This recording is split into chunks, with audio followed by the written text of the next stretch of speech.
Behold the green and gold. Welcome back. HBCUs, hella black children, unsupervised. We were just left off talking about living situations, but as you can see, we have some new guests. Why don't we just take a round to introduce ourselves once again? My name's Chinny Emahare, your curator for Behold. My name is Joshua West. I am a junior at Norfolk State University, mass comm major. Let's get it. My name is Lenise Dupree, but you can call me Lay. And I'm a freshman at Norfolk State University. Major is mass comm. My name is Deja Davis. I'm a junior and I'm a computer science major. What's good? Y'all can call me Sam. I am a junior music media major. I'm Taylor Davis, exercise science, second semester sophomore. I'm Sarah. I'm a second semester sophomore and I'm a social work major. Welcome to Behold. Once we left off, we were talking actually just about housing and hotel situations. I know Josh, you lived in the hotels for a while. G, you still stay in the hotels right now. Yes, sir. Z, you stay on campus, right? Yes. You stay in the New Res, correct? Awesome. So, living situations, insights about I guess where your stance is on that, and if you had anything else to add to, I guess, what it was that we had left off on. I know for me, I lived in pretty much every living situation at Norfolk State. I live in towers, hotels, Charles, and suites. There's definitely a disconnect between the rules because suites is like you can do anything. It's literally like its own little town. Yeah, so and you go to Charles where it's like super strict. I have my RA checking my bed to make sure it's made correctly. What? I'm serious. Yeah, Miss Wright. That's her That's name. never happened to me. I stay in Charles right now. Yeah. I have Miss Wright. Miss Wright's in the league. But do they check your bed where you're staying? No. Yeah, they make sure it's made correctly, and it's crazy. But I definitely feel like it should be at least equal around campus. If everybody has to go through visitation, everybody should have to go through visitation. If you're not going to have it, don't have it. But that's just my stance on it. It's been some improvement over the years. It's been a little bit more lax. I know for some places, I know Charles is a little bit easier to get into. It's not as strict, but they also have study hours now, where I can't invite friends over. I can come over at 6 o'clock or something like that. It's from 7 to 9. 7 to 9. So this is why are those study hours? I signed them at 6:50. I mean, yeah, the study hours should be during the daytime. Right. 7 to 9. Who's studying at 7 to 9 o'clock? At that point, everybody's tired. We finishing homework at this point. I personally don't do homework too well. Yeah, so that's just me.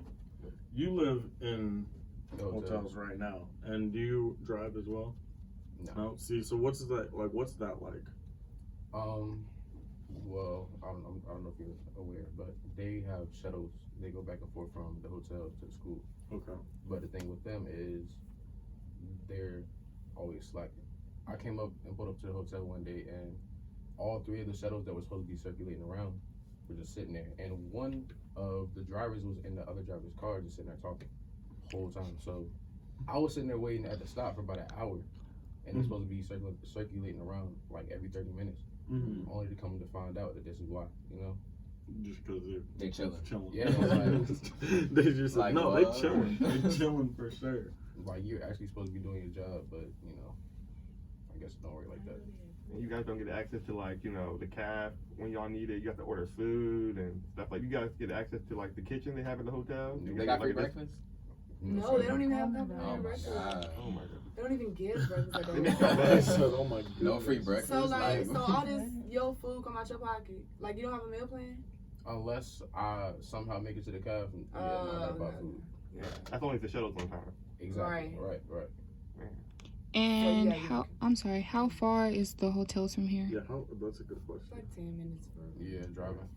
But you gotta get on the highway. It's not 10 minutes of regular road. Yeah, there's traffic. You gotta Yeah. account for. Mm-hmm. I understand.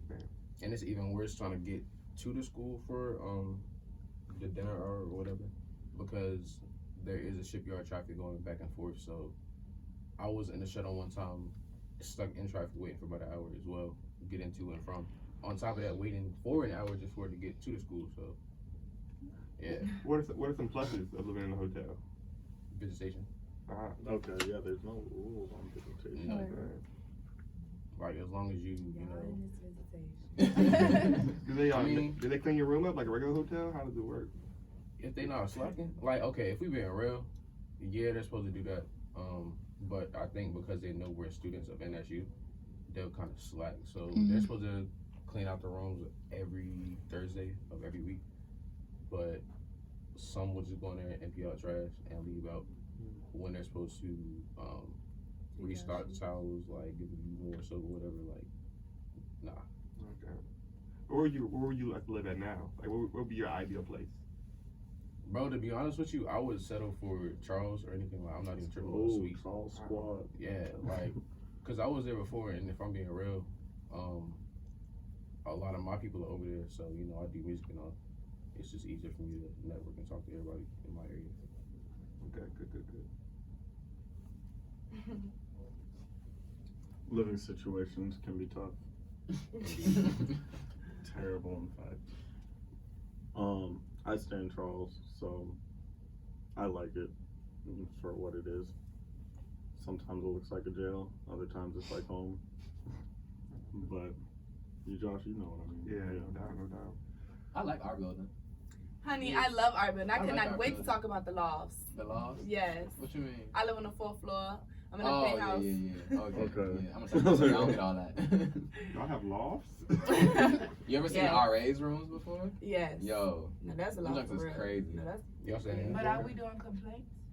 Improvements. oh, improvement. Yeah, what Little would bit of you both. feel like improve? Come on, honey. For improvements, I just feel like I want the window to open. Yes. Okay, yeah. I saw that. What That's a what is safety that? hazard. Yeah, Yeah, and I just want some fresh air. yeah. Isn't your whole wall a window? Like No. the whole No, wall? that's it's the just- RA It's a it's regular real- window. Okay, That's the RA my friend rooms. Kyrie had like the single dorm. The whole wall was like a window. That's Yeah. That's alright. I've seen them from the outside. I was like, damn. They're huge inside. But yeah, our windows don't open. That's a safety He's hazard. like- he's And like, like, just, we can't breathe. Like, Right. Yeah, that's weird. It's Out of weird. pocket. Like, I don't know Unacceptable. if y'all trying to not have those people that smoke, but you know, like, come on, y'all. I just want to see the sun and stuff. it should be able to crack. Yeah, At least, at yeah, least. like crack. Yeah. At least crack. Little Like maybe like a screen. couple Even put a inches. screen on it. Yeah. Screen for sure. For sure. Everything. Terrible. And you know, the shower rod, like I was talking about. It's bothering you, huh? Yes, because we used to have a little rug down, It gets and soaked. yes, it get wet. It wasn't my rug, so the rug started to smell like mildew and stuff.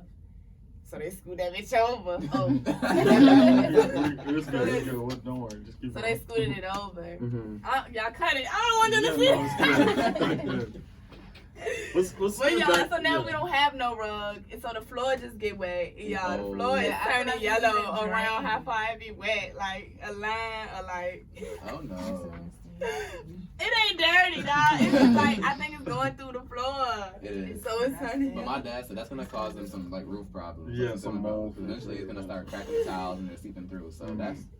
that's But on you them. won't be here by then. Probably not. That's on Y'all, them. You won't so be to here by find out, y'all, it ain't got nothing to do with the water. It's just dirty. No. What is it? I'm not telling y'all, but just know that. It's yellow. What is it, pee? I know that's the pink. Nah, it's just something. It's something they use to wash up with. That they hang on the wall, and So I'm really curious now. Yeah. Yeah. it's What do you something. say? It's just something. When you Y'all. say weed, you mean like it's like males? Like what are you saying? Like what do you mean I live in weed? a new new residential complex. This is my roommate. We got two other females that share. Oh, gotcha. ASMR. Well, anyways, No, it's cool. Don't let them see that. steering away from, for instance, improvements and complaints, back to our original topic, which is the HBCU experience. I'm sure, I don't know if you guys are familiar with the term of Black excellence. Yes. And let's go around. What does Black excellence mean to you, Joshua? Black excellence means to me is just being doing the right thing all the time. You know, just being proper, the way you carry yourself. You know, just being the best person you can possibly be. It may sound a little cliche, but just, you know, being you. You know, that's Black excellence to me. Len?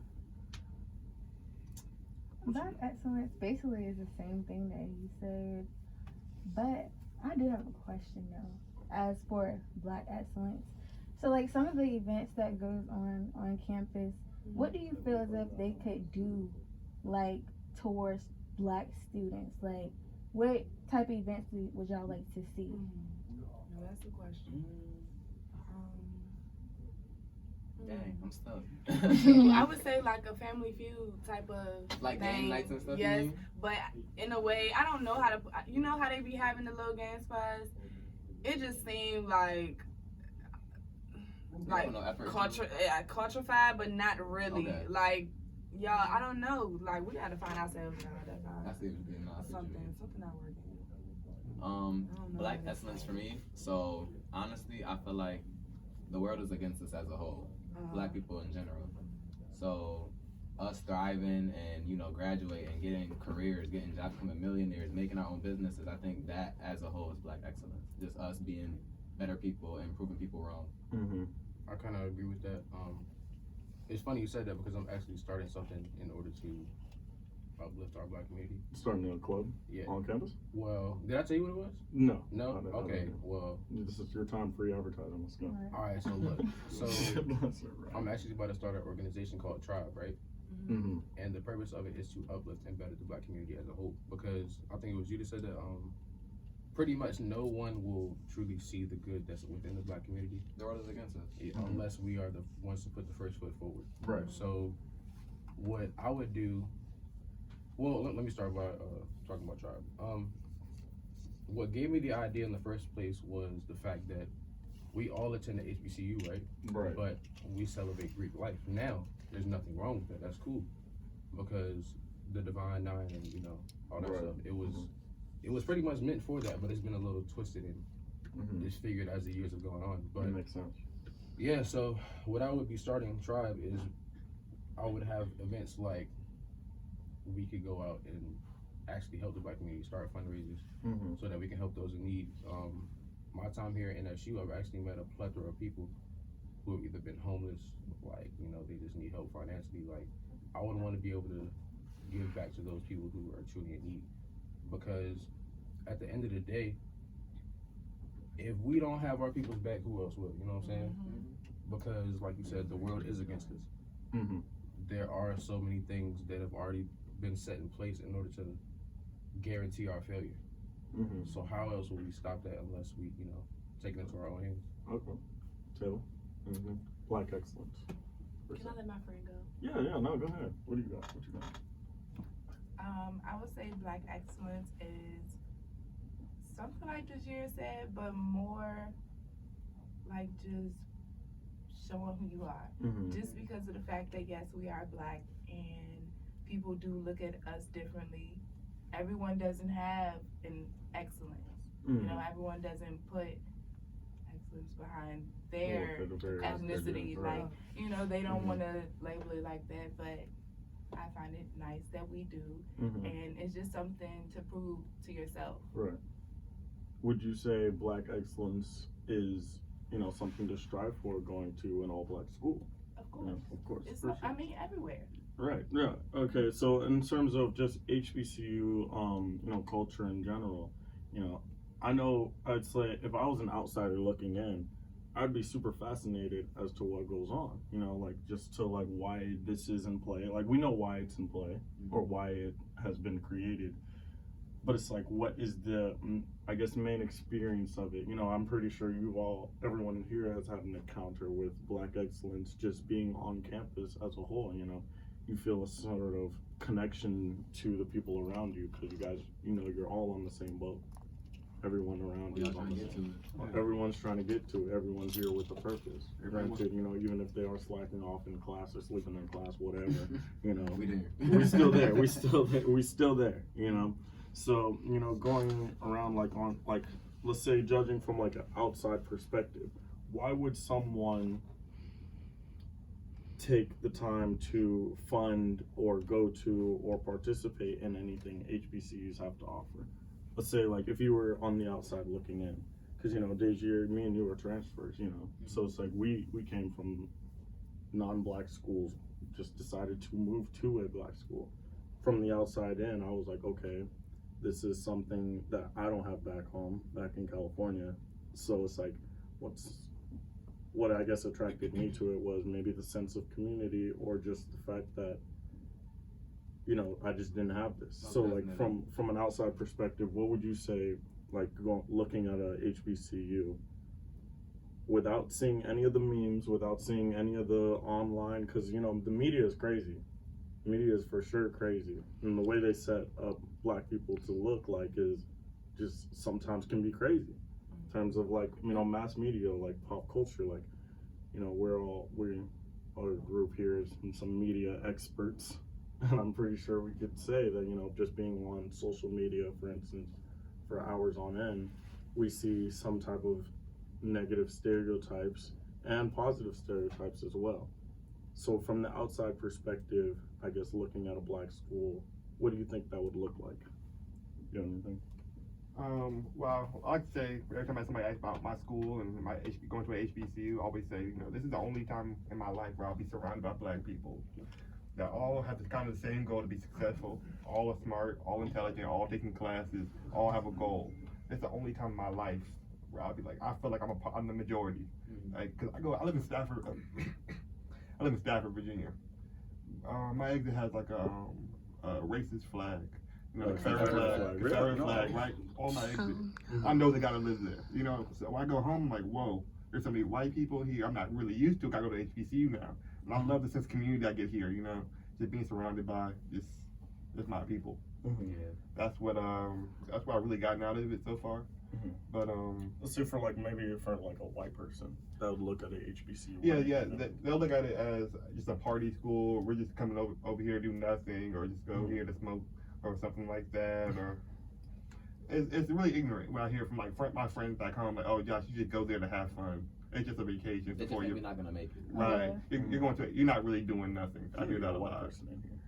Mhm. So we need to get a white person. They're gonna be like, yo, I gotta go. Nah, I'm gonna we'll head out. we'll get an interview with them and with someone in a minute. Yeah. But Len, you got something to say about like just from the outside perspective, looking at like HBCUs and like maybe what we just talked about. You know, who do you think? Well, me growing up personally, I always been around black people, so I just like it, love it. But I don't know, I can't really think of an outside viewpoint. Because it's something that you're just so I'm used to used to already, it. right? Like- That makes sense. I love it, and nothing really else. Mm-hmm. Sorry, yeah. I want to say for me, really, not only did I grow up in like predominantly white schools, where I'm from is like a predominantly white town. There's more white folks than black folks, and the black folks are like really bad. Like they struggle a lot where I'm from. The black folks, they're not really successful. They don't have no ambition, no drive. So I kind of wanted to go somewhere where I feel like, you know, I belong, a sense of community. I'm not an outcast. I don't fit in nowhere. Like just somewhere that I feel like would be a really dope place for me to live at, stay at, be around people with the same interests as me. So that's kind of what I was looking towards. G. When it comes from the outside perspective, because growing up I had the best of both worlds, you know. Mm-hmm. Just based off where both sides of my family were from. I'm sorry, where are you from again? North Carolina. Okay. So yeah, but growing up, I realized that not all, but a good majority of white people see us as black people in general as like, oh, it must be fun to be black, like, you know. Mm-hmm. You get No one wants to be black until it's time to be black. yeah, Mhm. like we get to do all the foolishness, all the shenanigans they do. I want to turn up and get lit. Like that's all they see. Mm-hmm. Going back to what you said about the social media stuff, they believe that all the foolishness they see in the music videos, all the Right. foolishness they Or see, like on World Star. I hate Yeah. World Star. Stuff And like BET. that. But See what I'm saying? keep going. I was like, I hate BET. even something that's supposed to be meant for us is degrading Against us. Yeah. Exactly. So they see all these different things on TV, on the social media, and they're like, well, it must be fun to be black. So by going to an HBCU, it must be all fun and games. When really, we're trying to better ourselves. So. Right. Taylor? My outside looking in, y'all, I'm looking at the band and, you know, just the school, just how they, when they come together, how do they act? Mhm. And when I think of that, I think of the band and how good they are, how everybody get excited to Mhm. see the band, all that type of stuff. I feel like they only see homecoming too. You know what I mean? That's true, yeah. I feel like they only like see homecoming. That's the only time they actually want to come and support us and Yeah. stuff like that. And yeah, it's sickening sometimes, you know. Mm-hmm. Z, yeah. I would have no idea how a white person thinks. But I feel that it's kind of, I don't want to say evident because, you know, it's not. But it seems that they're more afraid. Maybe, what's the word I'm looking for? Intimidated. And, or that they feel the need to constantly correct, or not even correct because it's more, darn, yeah, this is harder than I thought. Pass. I could definitely see what you Told mean, you. like Well, I didn't tell in you terms that, of like but- a intimidation standpoint.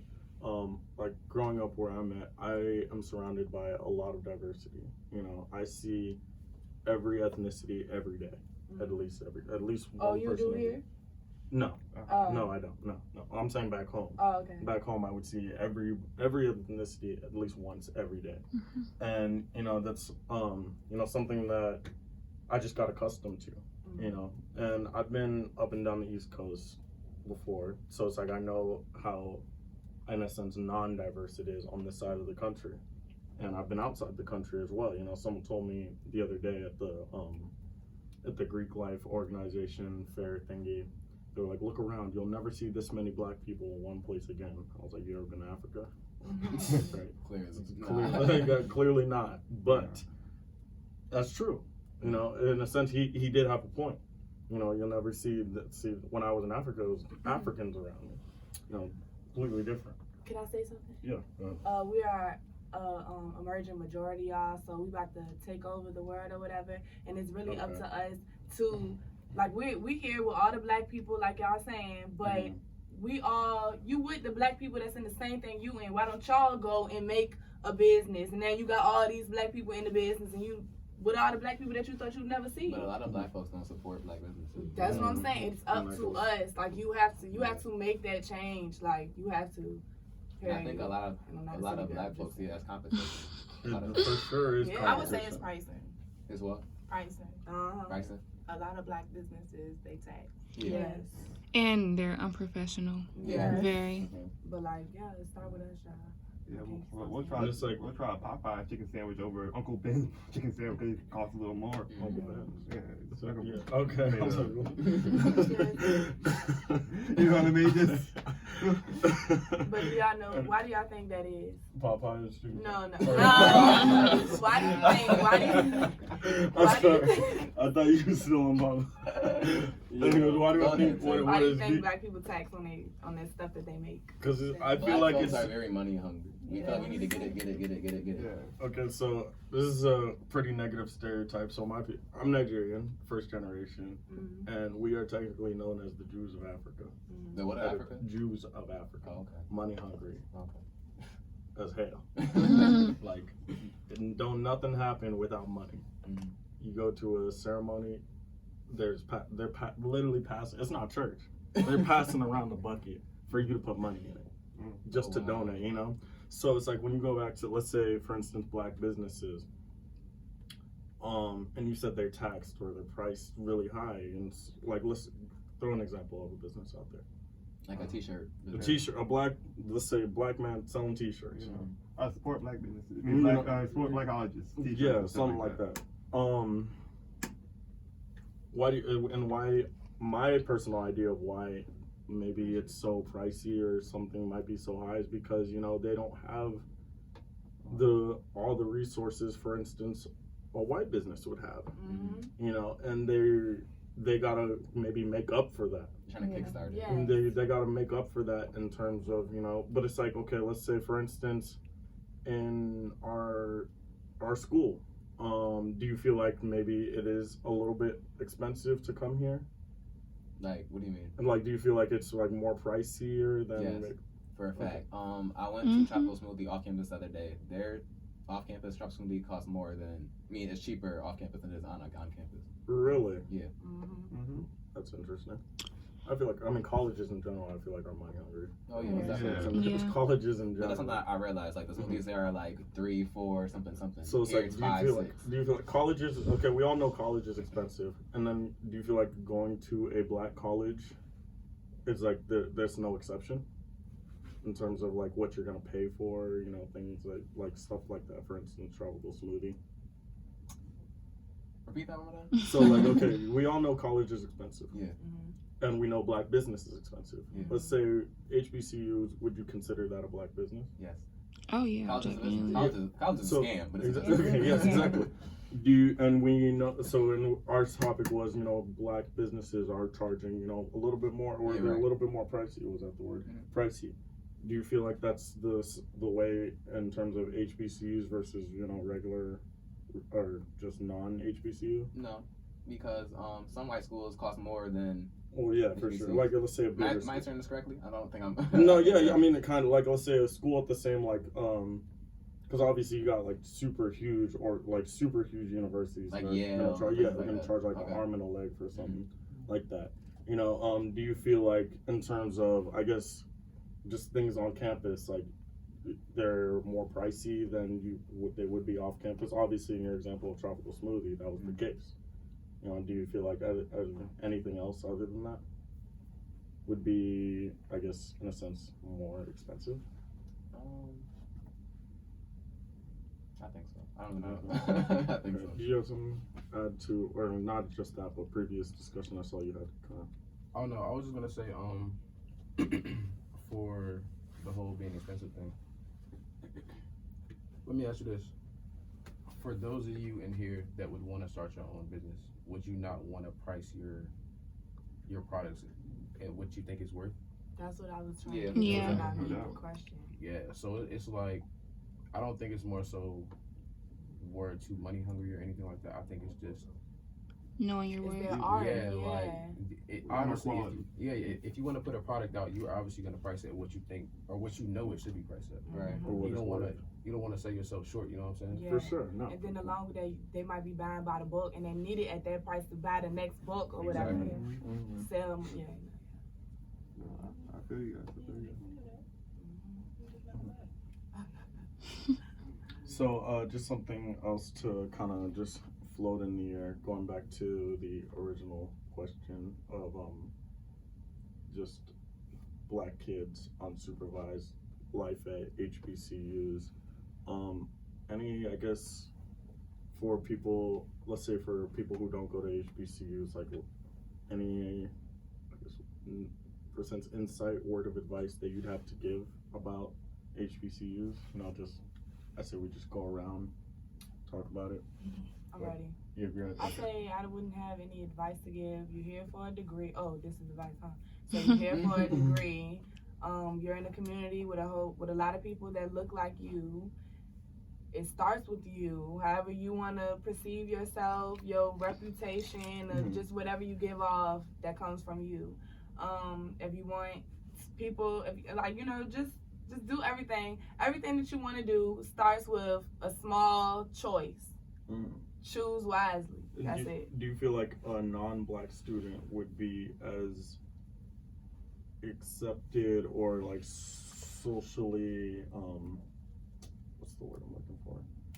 Socially Black people are very accomplished, accepting, I think. like socially accomplished on a HBCU campus. Socially, Accomplished, like they're well known or they can run for any. shrugs. I guess if they're on a football team or Yeah. band or Mhm.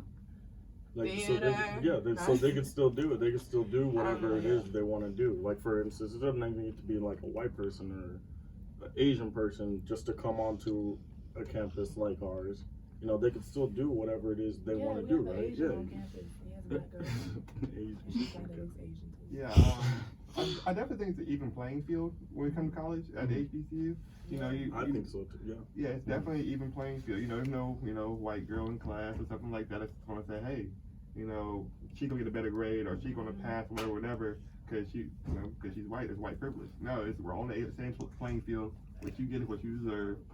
You know, it's even. You know, as far as classes, it's smaller classes. I really like that here. You know, it's but it takes some adjustment. You know, it's not like high school where you can just kind of play around. You really have to be on your stuff. You know, and it's really all on you. You really can't blame anybody else for you not passing the class or something like that. 'Cause you can talk to your professor and, you know, see if she can help you or whatever. But it's really on you. That's what I've really learned over the last couple of years being here. I don't know what to say. She's still learning. She's still, I'm you're a freshman, still- right? yeah. She's still coming into Yeah. it. That's good. Sometimes And it's so cool. far, I mean, just from your How's your freshman year? semester so far, maybe like, do you feel like, for instance, just anything you have to say about HBCUs in general? Anything you want to do, anything you wish you would have did coming in here, anything you want to change. Like, or something you wish you would have known before coming? Yeah. Because I didn't come in as a freshman. You know, this is my first semester too. Or like on the teaching level, like, you know, the stuff that y'all used to do in high school, they're training you for college. You feel like this actually trained you for college, or Wish you were more prepared. Wish you feel like you were over prepared I just wish I was more prepared. for college. Yeah. School wise, personal wise, like right, social life wise, or Oh, everything. everything. All Yeah. of the above. Yeah, everything. I feel you. Did you? I say going from one school to another, most definitely try and get involved in things that you're interested in. So, Facts.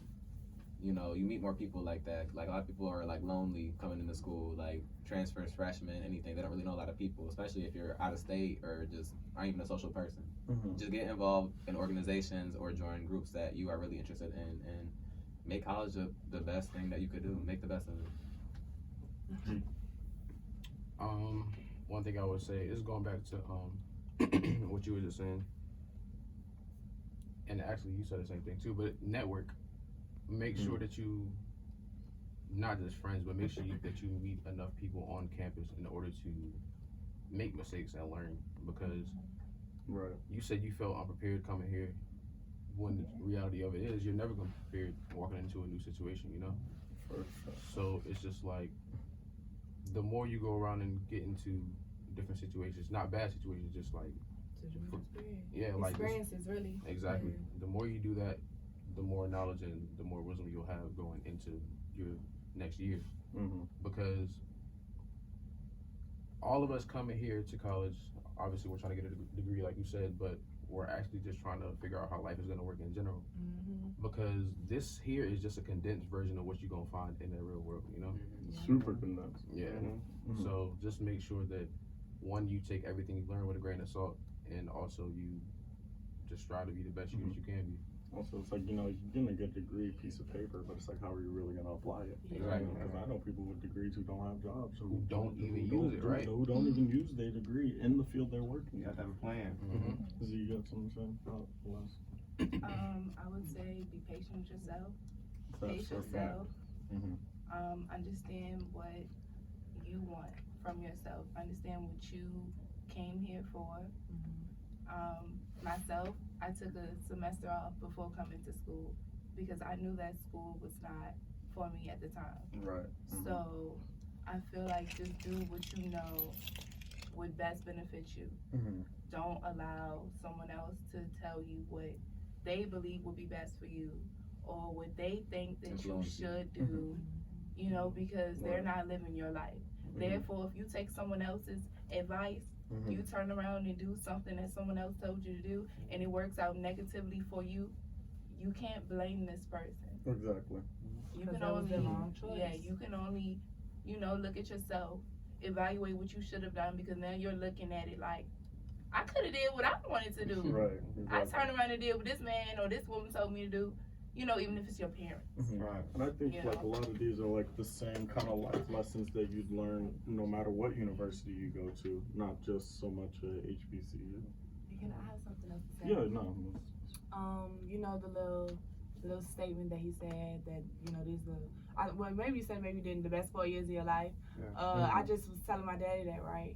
And this man told me that that's what they want you to think, and they telling you that because they want you to come in here and drink and party and have so Right. much fun and forget what you're here for. Mhm. But these are not the best 4 years of your life. This is the 4 years of your life that's preparing you for the rest of the best years of your life. Because you don't This ain't want, the best. you don't, Yeah, I hope if this is not. the Yeah. best, if this is the best 4 years of your life, you peaked too early. Yeah. Mhm. If gonna sweets say is that the right best I can do for living, that's it. Right. That's it. This is a He good. said us sweets This is is the a best good I can do stepping for stone. living. This is a good stepping stone. It's not Good- the Yeah, best. that's good all stepping it stone, is. for sure. You know, because I know people that peaked in high school. It's Yeah. crazy. And that's it. And Yeah, that's me it. too. And that's it. Me And too. the rest of life is just Yeah. slowly Marry or have down. a kid or something. Like and crazy. You're stuck. You know? I know one dude from back at home. He was like a star football player. Now he's in the streets. He just didn't care. The streets all star now. Yeah, like for real, he don't care. I think that is all the time we have here today. Thank you guys for joining us today. And one more time, let's get a behold. The green and gold. See you next time.